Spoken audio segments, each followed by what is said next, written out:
Kung main hero mo rin si Alice tulad ko, makinig kang mabuti sa sasabihin ko. Try mo si Alice, Roamer, ganito yung emblem at build. Okay? Gaya mo yung emblem at yung build, ito.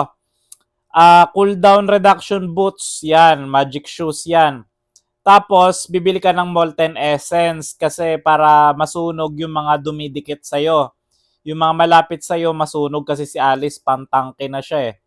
Tapos, bibili ka ng Ice Queen Wand para maliban sa nasusunog, nagyeyelo pa. Pasmado na yung kalaban, mahihirapan silang lumaban kapag pasmado sila. Tapos, pag may Ice Queen Wand ka na, buo ka na ng Curse Helmet para mas masakit yung sunog effect, mas tataas yung HP mo. Tapos, bibili ka ngayon ng Oracle para ma-enhance lalo yung regen effect mo, lalo kang makasustain.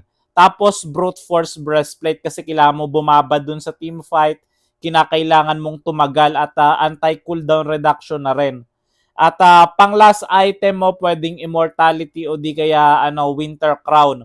Subukan mo yung emblem at build ko kay Alice. Kung main hero mo si Alice, makinig kang mabuti, gayahin mo yan.